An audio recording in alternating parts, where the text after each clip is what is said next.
E vamos hoje meditar na palavra, somente nesse quarto ponto do acróstico do calvinismo, que tem como acróstico Telipe, né?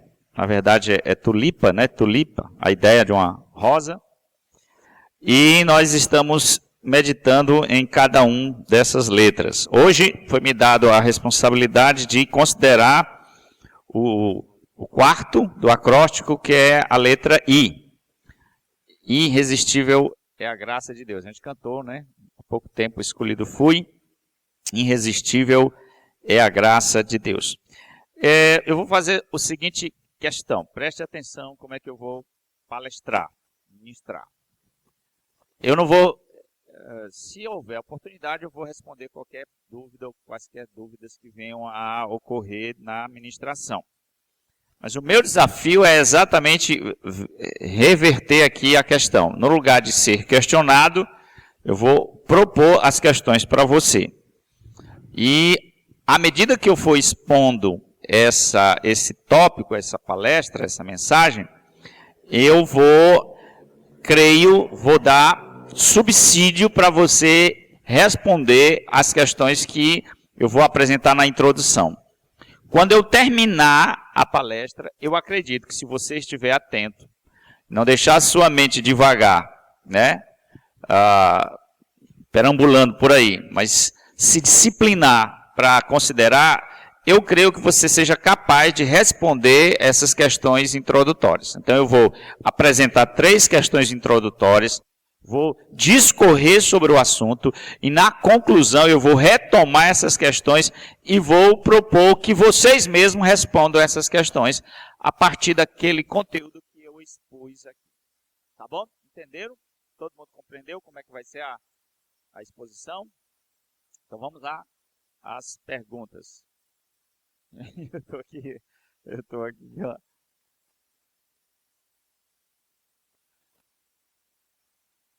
Pronto, questão 1. Botei questões aí, mas é questão 1. E se uma pessoa quer vir a Cristo para ser salva, mas não é um dos eleitos, isto significa que a graça irresistível não chama tal pessoa?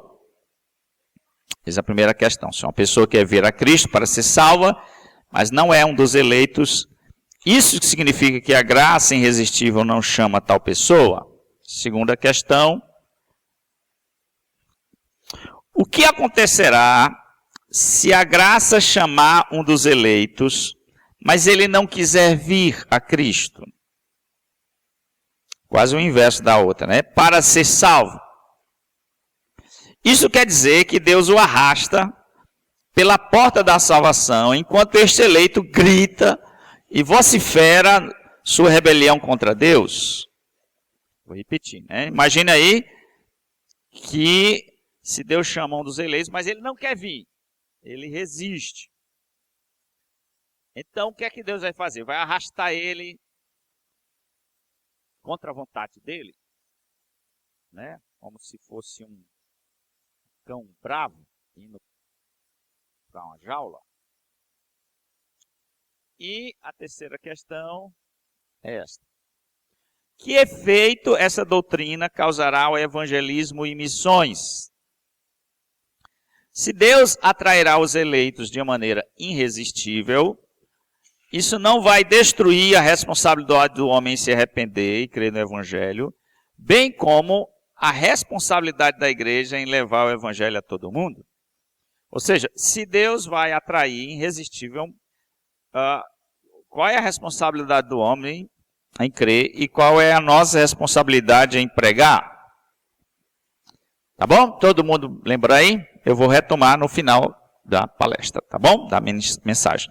Abra comigo em Romanos 8. Eu não vou expor um texto, irmãos. Eu vou apenas iniciar, talvez citar aqui textos durante a mensagem. Romanos 8 e 29 e 30. Romanos 8, 29 e 30. Diz assim: porquanto aos que de antemão conheceu, também os predestinou para serem conforme a imagem de seu Filho, a fim de que ele seja primogênito entre muitos irmãos. E aos que predestinou, a esses também chamou. E aos que chamou, a esses também justificou. E aos que justificou, a esses também glorificou. Baixe a sua cabeça, vamos orar. Senhor, nós queremos pedir que a palavra, a ministração seja clara, seja bíblica, seja profunda, no sentido de uma boa e saudável teologia, e que os jovens, a mente humana, a mente está, ó Deus, às vezes mal formada por conceitos errados, possa ser hoje, Senhor, levada a perceber e a compreender a natureza da salvação, principalmente esse elemento que compõe, ó Deus, a obra da redenção. Que nossa mente, que as mentes dos jovens possam ser transformadas à medida que a palavra seja exposta e os seus conceitos sejam alinhados com a tua verdade. E falsos conceitos, conceitos errados, sejam tirados, sejam derrubados, fulminados, a fim de que a tua palavra prevaleça no coração do jovem, sua mente seja mente formada a partir da palavra. Nós pedimos isso em nome de Jesus. Amém. Muito bem, então o Marciano começou relembrando, tentando fazer uma revisão dos 3 pontos anteriores. E eu vou novamente pegar esse ponto para poder tentar fazer o elo condutor aonde eu quero chegar. Pois bem, primeiro, claramente foi já aqui exposto que o homem é totalmente depravado. O homem é um ser caído. Ou seja, por essa razão, pelo fato do homem ser caído em seu pecado, em seu estado moral, espiritual, ele não tem condição de si só, de por si, vir a Deus. Você entendeu? O diagnóstico que as Escrituras fazem desse homem o incapacita dele, por si só, ir a Deus. Esse é um ponto importantíssimo. Segundo ponto é que esse homem, ou o homem, Deus escolheu alguns para serem recipientes da sua graça, que é a eleição. Então, se um homem foi escolhido para ser um dos seus eleitos, e esse homem, a quem Deus escolheu, Deus providenciou o sangue da redenção e expiou na cruz o pecado dele, então, consequentemente, esse homem, ora caído, ora eleito, e ora já providenciado a redenção dele por meio de Cristo, por meio do sangue de Cristo, esse homem, inevitavelmente, será chamado por Deus. Aos que predestinou, a esses também chamou. Então, uma vez que o estado do homem é um homem caído, mas ele é eleito, e o sangue da cruz foi derramado por seu pecado, automaticamente ou logicamente esse homem será atraído, será chamado de uma forma irresistível a Deus.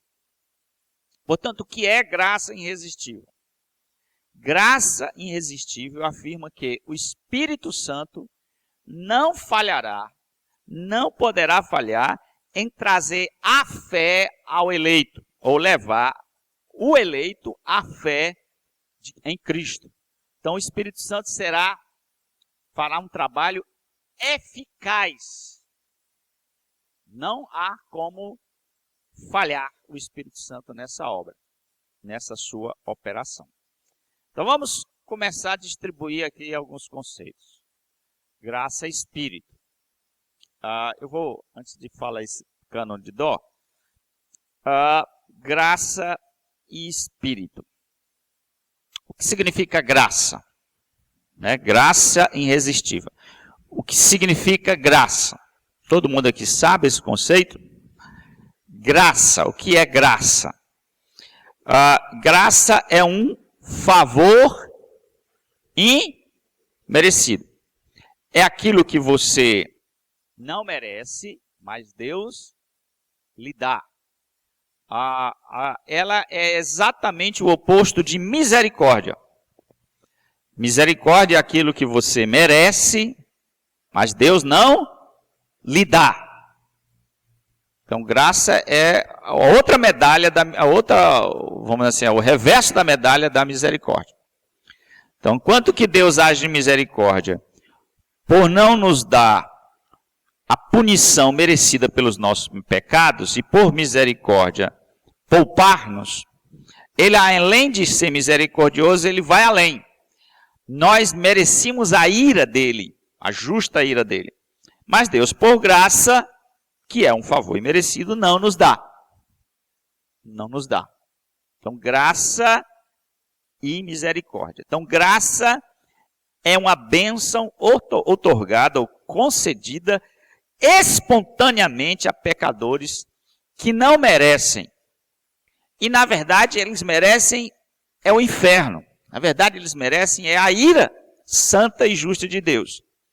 Então, isto é o conceito de graça. É um conceito mais básico, mais primário, mais fundamental. A gente chamaria um conceito mais simples da vida cristã. Nenhuma vida cristã pode correr ou discorrer ou crescer a parte desse conceito. Se você não entender isso, toda a vida cristã sua será se é que vai ter vida cristã isso, né? Porque não pode haver vida cristã a parte desse conceito. Então a graça nos ensina, por exemplo, que nós somos pecadores. Toda segunda-feira eu faço um café da manhã com os trabalhadores aqui. A gente toma um café e eu ministro 6:30 da manhã aqui com eles. E eu perguntei, vocês são pecadores? O João estava, né, João? Aí eles, levante o braço. Aí eu disse, vocês são pecadores, quase, claro que ninguém ia dizer que não é. Isso é só o problema, é que você não sabe o quanto pecador você é. Se eu fizesse a pergunta aqui, você é pecador? Todo mundo ia dizer, ninguém seria presunçoso. A questão é, você sabe o quanto você é pecador? Você sabe que você é pecador? Você não tem noção de quanto pecador você é. A salvação é visto, portanto, por isso que o tópico aí é graça e espírito, como uma obra de um Deus trino. Deus, ele na sua santa trindade, ele opera para a nossa salvação. Stuart Olliott, uma vez, uma mensagem lá na Fiel, ele disse, quem é o Salvador? Dos três, quem é o Salvador? Quem é? A quem nós chamamos de Salvador? Jesus, né? Não é verdade? Na teologia, na vivência, na liturgia da igreja, nós geralmente dizemos Jesus nosso Salvador. Geralmente a gente não diz o Pai é Salvador. Alguém diz isso? O Espírito Santo é Salvador. Porque naturalmente a gente coloca toda a obra da salvação em Cristo. Aquele que morreu pelos nossos pecados, Cristo, Senhor e Salvador. E não estou dizendo que não é. De fato é. Ele é o nosso Salvador. Mas a obra da salvação não é uma obra de uma pessoa da Trindade. Na verdade, os três estão envolvidos na obra da salvação. Todos os três, todas as pessoas da Trindade, eles participam ativamente na salvação do pecador. O Pai participa no sentido de escolher. O Pai predestina na eternidade. Deus escolheu um povo e deu esse povo a seu filho. Isso é a predestinação. E o filho, ele participa na obra da salvação. Isso você sabe, quando ele veio encarnar-se e na plenitude dos tempos, ele veio morrer pelos nossos pecados como expiação pelas nossas transgressões, derramando o seu sangue. Aí você diz, onde é que o Espírito Santo participa, pastor, na obra da salvação? Se o pai escolhe e dá um povo a seu filho, o filho vem, encarna e morre pelos nossos pecados. Qual seria então a parte, ou a obra pertencente à pessoa do Espírito? Ao Espírito Santo cabe essa obra de chamamento, de chamar, de trazer a fé ou de iluminar a nossa mente para que nós possamos ser atraídos à graça de Deus.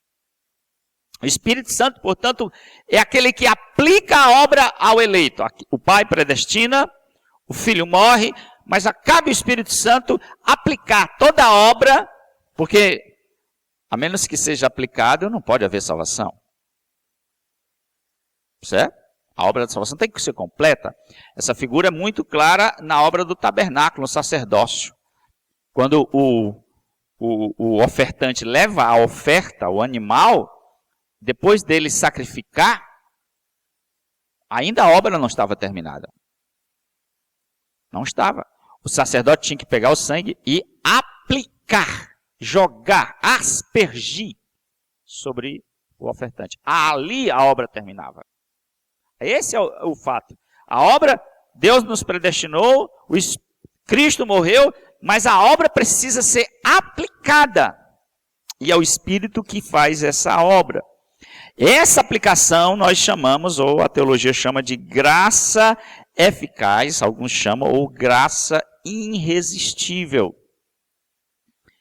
Ou seja, cabe ao Espírito Santo nos chamar.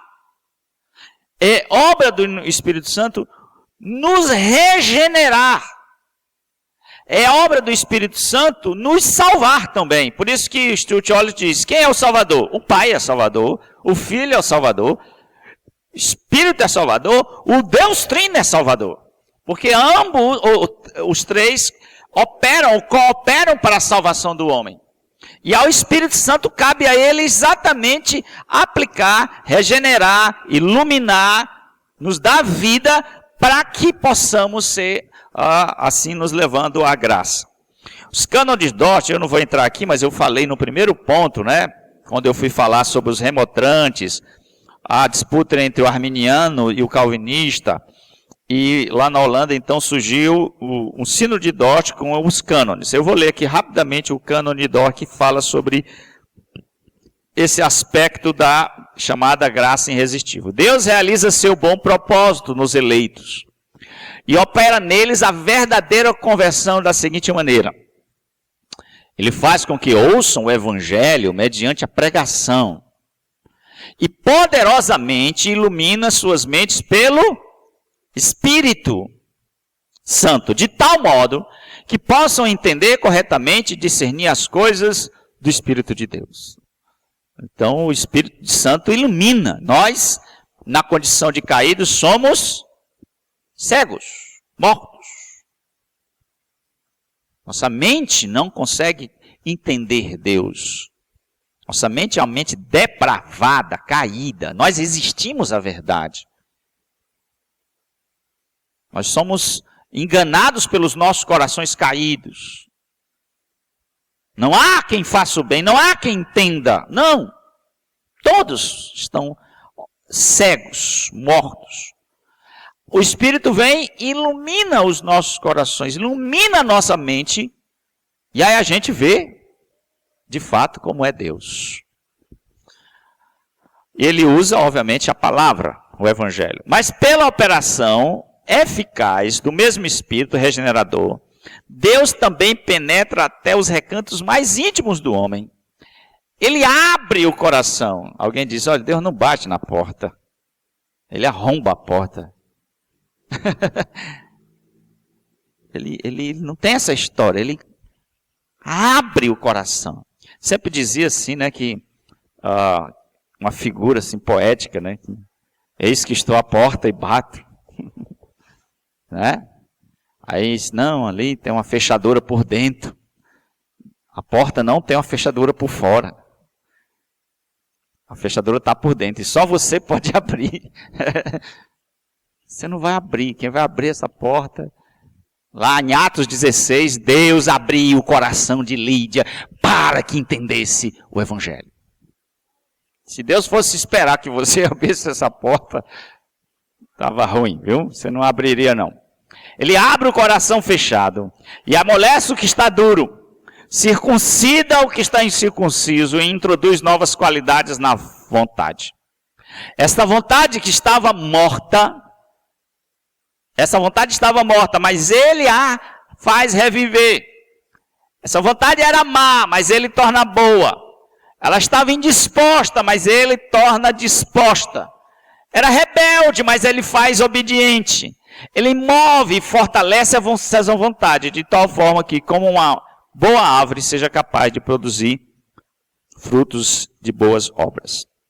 Então essa é a operação do Espírito no coração do homem pecador.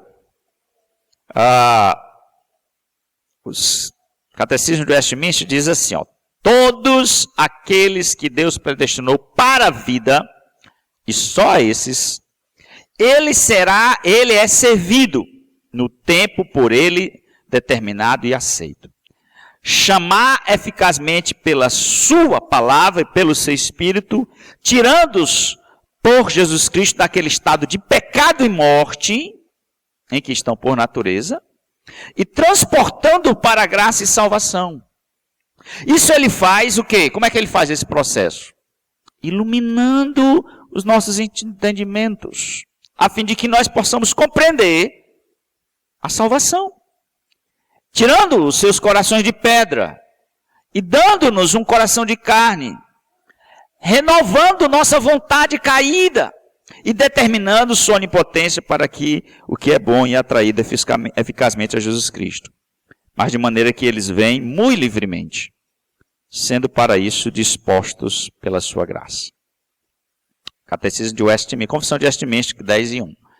Então vamos lá, vamos para o segundo ponto. É o que é graça, eu já falei sobre isso.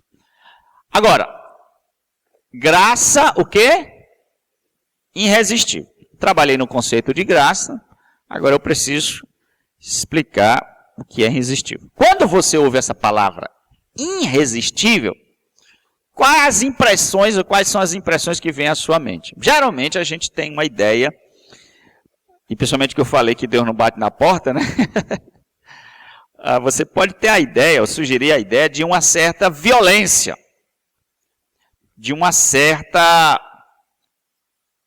dá a ideia assim de que Deus faz o seguinte, Deus pega um dos de vocês, deixa eu ver se fulano ali é eleito. Então eu vou amarrar uma corda no pescoço, ele não quer, mas eu vou trazer ele na marra. A ideia de irresistível pode sugerir uma ideia, por exemplo, de uma mãe que o menino está querendo fazer algo e ela pega no braço. O menino, você vai fazer isso, né? O menino não tem como reagir. Ou se reage, não tem como fazer porque não tem força. Na verdade, ele não queria, mas ele é levado contra a sua vontade para fazer algo que ele não queria. Então, esse conceito, geralmente os arminianos, eles tendem a repudiar esse conceito, porque eles acham que é isso que está acontecendo. Que Deus está fazendo algo que violenta a vontade humana. Que Deus está indo e puxando a nós, como uma mãe que obriga uma criança a comer verdura, quando a criança não quer, mas come à força. Então, essa é uma ideia errada de graça irresistível. O que na verdade acontece é que Deus nos torna dispostos. Deus opera no nível da vontade, da mente, do coração. O Espírito opera na vontade do pecador. Qual é o diagnóstico dessa vontade no homem natural? O homem natural não entende as coisas do Senhor. O homem natural é um cego, morto. Esse é o homem natural. Então a vontade do homem natural está morta, caída, maligna. A gente viu isso no primeiro ponto. Não há quem faça o bem, não há um justo. Todos se extraviaram. Gênesis vai dizer que é mau o desígnio do homem desde a sua mocidade. Então o desígnio, o diagnóstico do homem é que sua vontade está caída, morta. Ele não vai buscar Deus. Não há quem busca Deus. Sua vontade não. Então o que é que o Espírito vem? Ele renova a nossa vontade.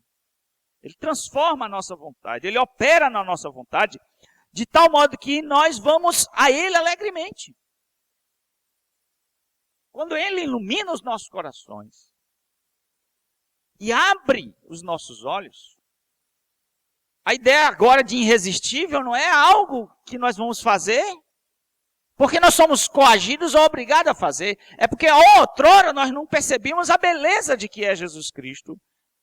Os nossos olhos estavam cegos, então a gente não podia perceber o quanto Deus é maravilhoso. Mas aí, uma vez que nossa mente é iluminada, a nossa vontade renovada não tem como resistir. Você viu uma coisa de psicologia que fizeram? Botavam crianças numa sala e deixavam um bolo de chocolate e diziam, não mexa. Aí botavam a câmera lá. Não mexa. Você acha que a criança vai obedecer? Tem como resistir? Tem. Então, quando os nossos olhos, amados, são iluminados pelo Espírito através do Evangelho, nós somos seduzidos, somos atraídos. Na verdade, isso é que dá satisfação, felicidade e deleita a nossa alma. O pecado que nos enganou é que nos afastou e alienou de Deus. Mas uma vez restaurado a nossa vontade, não tem como não ir a Deus. É isso, e é assim que Deus opera. Amados, eu não sei quantos aqui são regenerados, quantos passaram por uma experiência de conversão. Verdadeiramente são. Convictamente são. Mas aos que são, aos que passaram por essa experiência bendita da conversão, me diga se você foi levado à força. Me diga aqui se você, quando disse assim, eu quero Jesus Cristo, eu quero receber Jesus Cristo, você foi coagido. Não, eu não quero. Eu não quero. Eu não queria. Por experiência própria, essa doutrina é empírica. Ou seja, por experiência própria, aquele que um dia foi iluminado pelo Espírito Santo sabe que não foi a Cristo contra a sua vontade.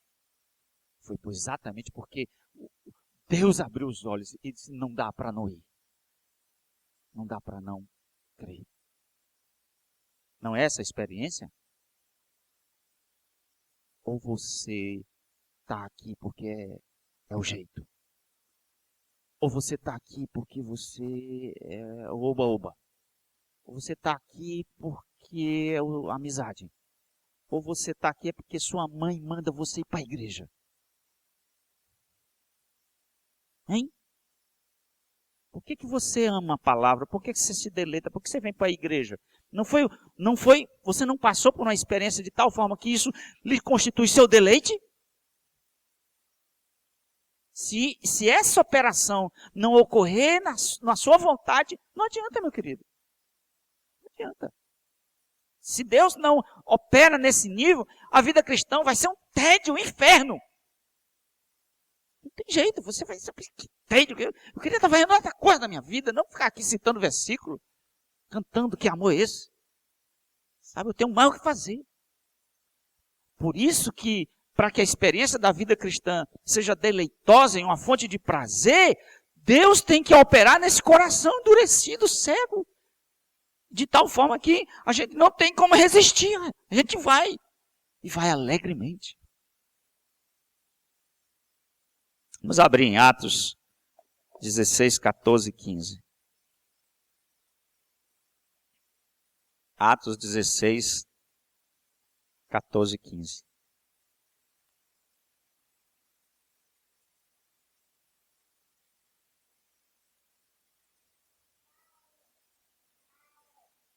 Diz assim: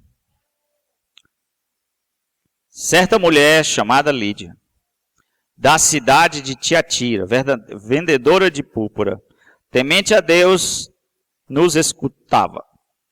O Senhor lhe abriu o coração para atender às coisas que Paulo dizia. O que é que Deus fez? O que é que Deus fez?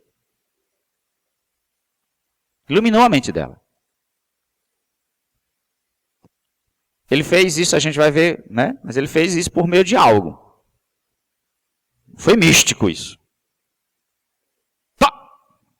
Né? Estava aqui, deu um raio na cabeça dela, não. Houve uma instrumentalidade. Mas é bem claro o texto. O Senhor abriu o coração para que ela pudesse entender. A menos que Deus fizesse essa chamada, ela não compreenderia. Certamente essas pessoas não foram salvas contra a vontade dela. Portanto, Deus age no pecador. Já li isso aí, né? Deus age no pecador para torná-lo disposto a vir a Cristo. João 6:44. João 6:44. Ninguém pode vir a mim se o Pai que me enviou não o trouxer.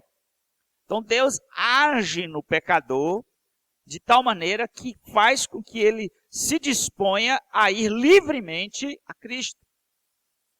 Engraçado que uma exegese nessa palavrazinha trouxer é interessante. Se o Pai não trouxer, a palavra significa uma ideia de uma força que compele, uma força que opera. A lei da inércia que eu falei quarta-feira, né? Primeira lei da física, mecânica clássica. Um objeto está parado e vai permanecer parado a menos que uma força possa operar. Do mesmo jeito, se o nosso coração está do jeito que está, se Deus não operar, vai ficar do jeito que está. E a palavra que é usada, trouxer, é usada para várias outras situações. Por exemplo, naquele episódio, quando os discípulos estão lá em João 21, lançando a rede, e Jesus diz, lançai à direita. Jesus está lá na beira-mar.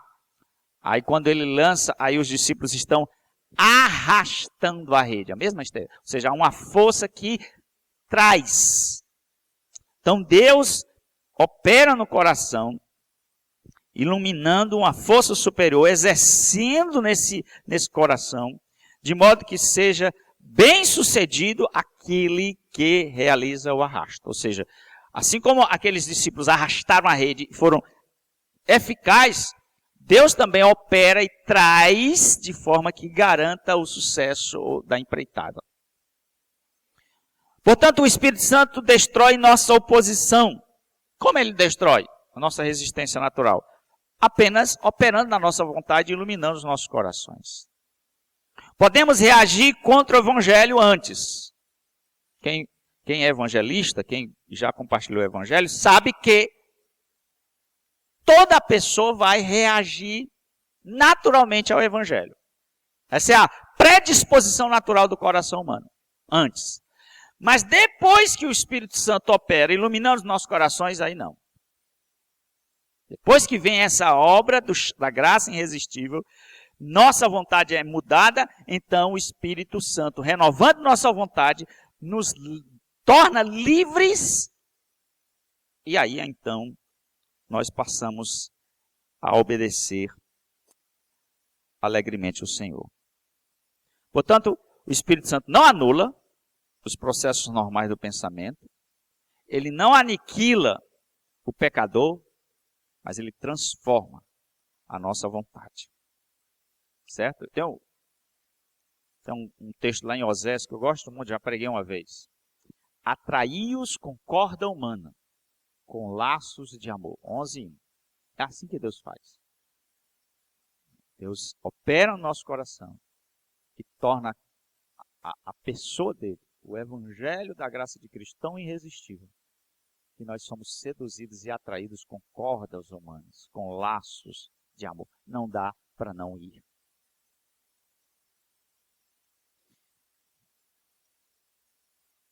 O que é chamada eficaz? Na Bíblia, questão bem prática, bem didática. E você precisa entender isso, porque a maioria das confusões das pessoas, quando lidam com esse ponto do calvinismo, é porque eles misturam as chamadas. Na Bíblia, há duas chamadas. Duas chamadas. Uma chamada, a gente chama uma chamada exterior, que é essa chamada. É quando o evangelho é pregado. Ou seja, hoje, em geral, todos ouvem, pode ser rejeitado. Então, quando nós anunciamos publicamente, particularmente, com qualquer um meio, o evangelho é anunciado a quem? Só aos eleitos? Não? Não. Quando eu subo no púlpito e prego o evangelho, eu disse, olha, só quero que os eleitos escutem. Eu faço uma chamada, não existe, né? Um X na cabeça das pessoas para eu descobrir quem são. Então, quando nós chamamos e quando o evangelho é apresentado, ele é apresentado indistintamente, sem qualquer discriminação, sem exceção. E a teologia chama esse chamado geral de chamado universal ou chamado exterior. Ou seja, quando Deus fala, quando nós pregamos no evangelho, nós anunciamos a todas as pessoas, sem qualquer rejeição. Não estamos fazendo nenhuma distinção sobre isso. Vários textos podem apontar para isso, né? Vamos escolher um aí, João 10 e 20, rapidamente, João 10 e 20, só para João 10 e 20, diz assim: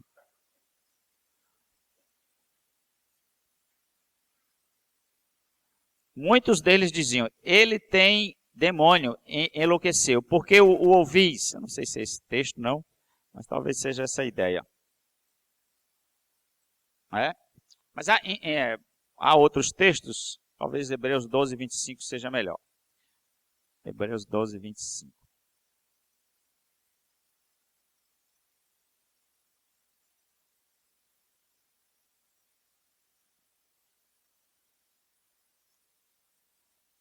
Tendes cuidado, não recuseis ao que fala, pois se não escaparam aqueles que recusaram ouvir quem divinamente os advertia sobre a terra, muito menos nós, os que desviamos daquele que no céu nos adverte. Então Deus faz um chamado universal ou um chamado exterior, que consiste na pregação do evangelho, que é estendido a todos que ouvem mecanicamente a palavra.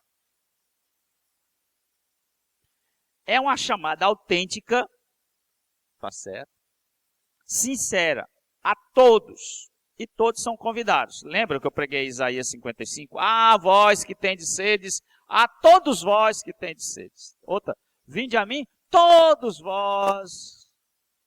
É um chamado para todos. Jesus, eu não acredito que Jesus estava sendo desonesto. Nem Isaías, nem Deus. Quando diz, vinde a mim todos vós. É uma chamada geral, convidando a todos. Só que essa chamada é resistida. O homem vai resistir. Então, todavia, entretanto, tem que operar uma segunda chamada, que é a chamada interior, que Deus estende aos eleitos e sempre resulta em conversão. Então, há uma chamada interior que se processa espiritualmente no nível do coração, que não é mecânica como é a primeira, ou seja, audível, mas opera no interior. Agora, deixa eu fazer uma relação entre as duas. A interior depende da exterior. Ou seja, para que Deus possa operar interiormente, ele tem que chamar exteriormente. Então, ele chama exteriormente a todos. Mas o Espírito Santo opera aqueles a quem ele elegeu, interiormente. Ou seja, a chamada interior não pode e não vai ser resistida. Ela não trará os pecadores, ela trará os pecadores a Cristo. Porque essas pessoas que ora estavam com sua vontade rebelada, suas afeições mortas, são regenerados e vão responder ao Evangelho. Não importa a chamada exterior, irmãos. Deixa eu fazer uma consideração, porque muitas pessoas são infelizes. E eu tenho que ser muito cuidadoso no que eu vou dizer. Não importa o pregador. Não importa nem a mensagem necessariamente. Eu vou fazer isso com muita cautela. O pregador pode ser o melhor. E a mensagem pode ser a mais espetacular. Mas se Deus não operar no interior do coração das pessoas, não há jeito. Não há jeito. Spurgeon foi convertido por um pregador que veio, um diácono que veio num culto, numa quarta-feira, cheio de inverno, e a palavra foi tão simples. Olhai para mim e sede salvos. E Deus operou ali no coração. Jesus Cristo pregou ao jovem rico. Não pregou? Pregou ou não pregou? Quem foi o melhor pregador de todos os tempos? Spurgeon? John Piper? Paul Washer? Está ouvindo? Cristo. Mas o que ele disse para Jerusalém? Jerusalém, Jerusalém, que mata os profetas e apedreja os que a ti foram enviados. Quantas vezes eu quis e vós não quisestes? Apesar da mensagem, apesar do pregador, não teve jeito. Não houve jeito. Mas Deus, então, opera através dessa palavra, dessa mensagem, dessa chamada exterior, e opera interiormente no coração, fazendo que nós, uma vez rebeldes, sejamos salvos. Para haver essa mudança, portanto, a chamada eficaz é necessária. Para trazer pecadores à salvação, o Espírito tem que operar. E quando a palavra é proclamada, o Espírito move o ouvido da alma, de modo que o Evangelho ilumina e capacita o pecador a crer e a entender a verdade. Essa mudança, portanto, é operada pelo Espírito no nosso coração. Vamos caminhar mais um pouquinho. Graça monergística. Me permite essa palavra? Monergismo. O que é monergismo? Sinergismo e monergismo. Monergismo e sinergismo. Sinergismo é quando duas ações concomitantes operam, duas forças. Então, isso é sinergismo. Vamos fazer uma sinergia. Eu trabalho, você trabalha, a gente trabalha em prol, junto e conjuntamente para algo. Isso é sinergia. Mas a graça, ela não é sinérgica, ela é monérgica ou monergística. E o que é monergia? É a operação de uma mão única. Ou seja, alguém lê, por favor, Gálatas 1:15. Gálatas 1:15.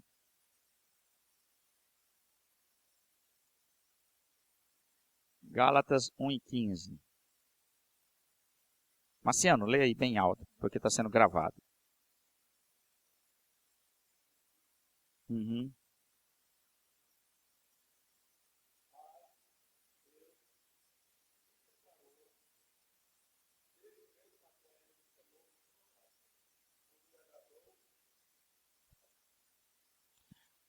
Deus, Paulo é bem consciente, Paulo é bem claro, Deus é que me chamou, me se agradou, e me chamou, me escolheu, e me chamou. Então é uma operação única dele, em nós, sobre nós.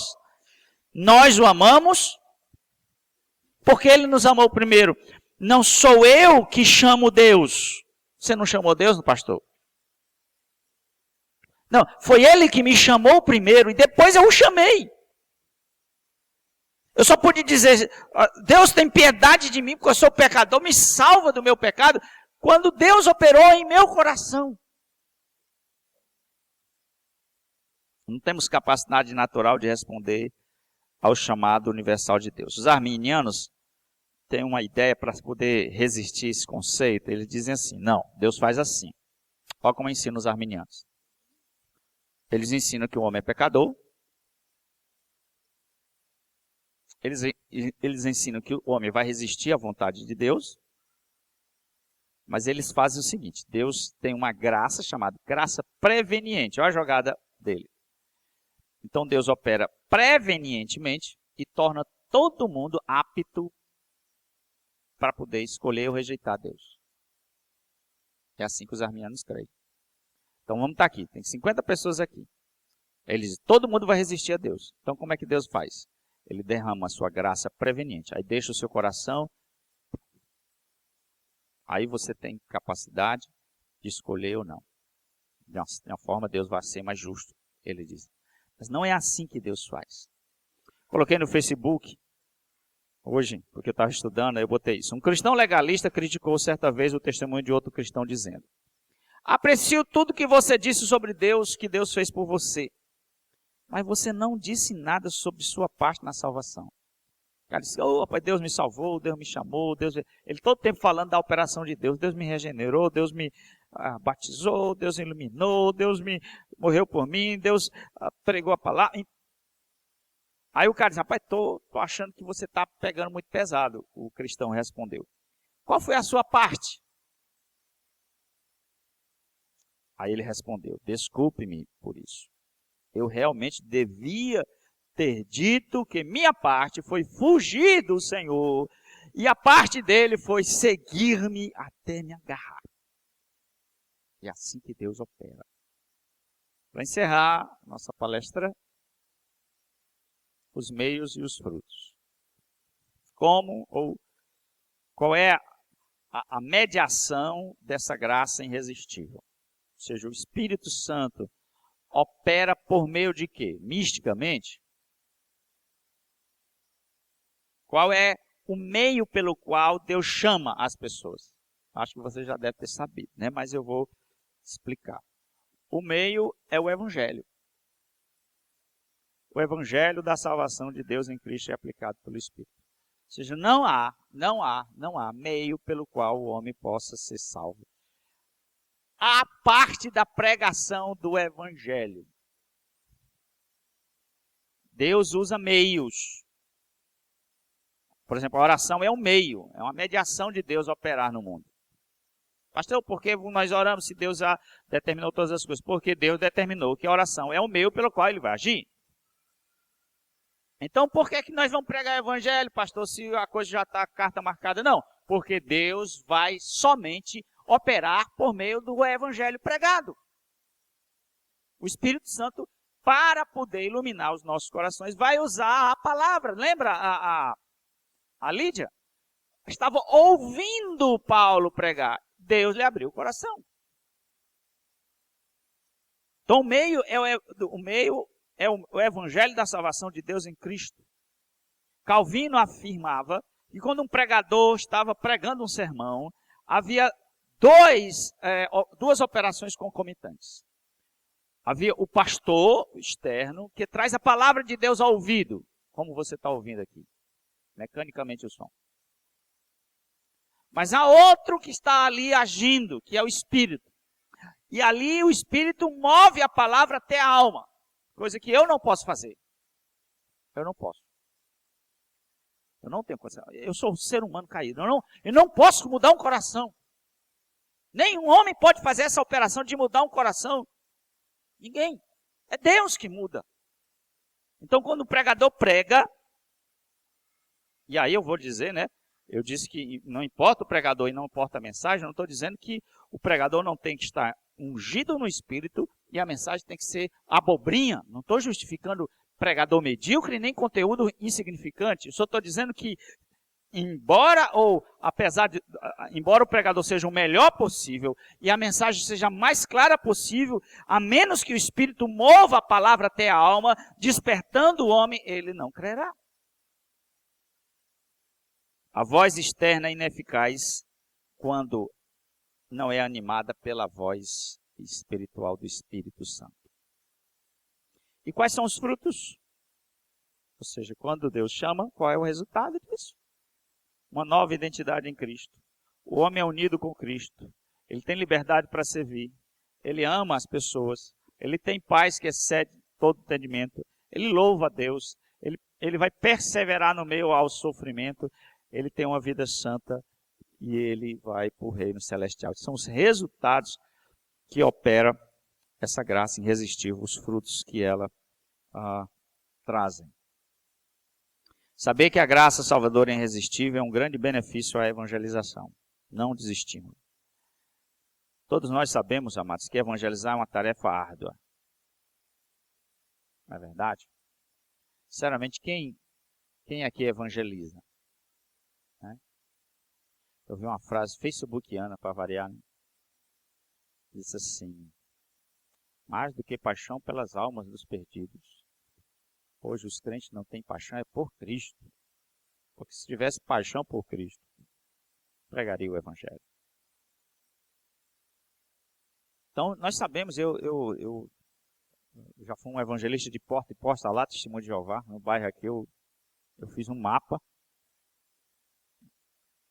e marquei todas as casas, e visitei todas as casas, de porta em porta, igual um Testemunho de Jeová. E em hospital, e evangelismo, e eu não sei quantas ações desanimadoras, de resistência, de dureza eu sofri. Mas essa palavra eu acho que é um estímulo a nós. Quando nós evangelizamos com amor, cheio do Espírito Santo, nós temos sempre essa expectativa de que Deus há de operar através da nossa palavra. Amém, irmãos? Sempre tem essa expectativa, essa esperança. A gente lança uma semente, chão duro. Lança uma semente, qual é a outra? Terrinha rasa. Lança a semente, vem os espinhos e... Mas mais cedo ou mais tarde, a gente vai lançar uma semente e o Espírito vai operar e vai dar fruto. Hoje foi o aniversário do meu pai na fé. Em 1986, Tomé Bezerra, lá na Escola Técnica Federal do Ceará. E eu falei hoje isso para ele. Pregava o evangelho e eu resistia, estribuchava. E dava um monte de explicação e racionalização. Lembro descendo as escadas da Escola Técnica, ele disse: você crê em Deus? Eu quase fiquei ofendido, quis dar um murro nele. Você está me chamando de ateu? Você crê em Deus? Claro que eu creio em Deus. É claro que eu creio em Deus. Desde pequenininho eu creio em Deus. Aí ele disse, e eu enfesado. Ele disse, pois, vá lá na sua Bíblia. Minha mãe tinha uma Bíblia, aquela católica. Leia Tiago 2,19. E eu fiquei curioso. E quando eu li lá, crês tu em Deus? Fazes bem, porque até os demônios creem. Até Satanás crê em Deus. Que vantagem é essa que você tem? Eu voltei para ele e disse, rapaz, é isso mesmo? É isso mesmo. Então, Deus operou por meio de um rapaz e jogou a semente no meu coração. E ele deve ter jogado a semente para muitas pessoas. Quando evangelizamos por fé, esperando que o Espírito chame e regenere nossos amigos, temos esperança. Paulo estava lá em Corinto, triste, abatido, com medo. Ele sabia que a cidade de Corinto era depravada, imoral, idólatra, pervertida. Como é que vamos evangelizar uma cidade? Como é que alguém vai se converter de uma desgraça dessa? Me imagina, irmãos. Me imagina de uma cidade depravada aqui no Brasil. Fortaleza. Imagina um Amsterdã, lá na Holanda. O pessoal fuma maconha, tem depravação lá, é uma desgraça. Imagina você chegar, por exemplo, no Timor-Leste, né, onde o Ronaldo está chegando. Eu recebi uma informação da Thalita, esposa dele. É triste, mano. É muçulmano, é isso, é aquilo. É politeísmo. Como é que o cara vai encarar um negócio desse? Que esperança ele tem? É como Paulo, diante de Corinto, como é que ele tinha esperança? Ele estava triste. Veio uma voz à meia-noite dizendo: Paulo, não temas, fala e não te cales, porque tenho muita gente nessa cidade. Qual foi o estímulo para Paulo pregar em Corinto? Qual foi, irmão? Eleição. Deus deu a doutrina da eleição para estimular Paulo a pregar. Fala, porque eu tenho muita gente nessa cidade. Então, essa doutrina de forma nenhuma é desanimadora. Todos os grandes evangelistas, George Whitefield, David Brainerd, William Carey, Spurgeon, todos eram pessoas que criam nessa chamada eficaz.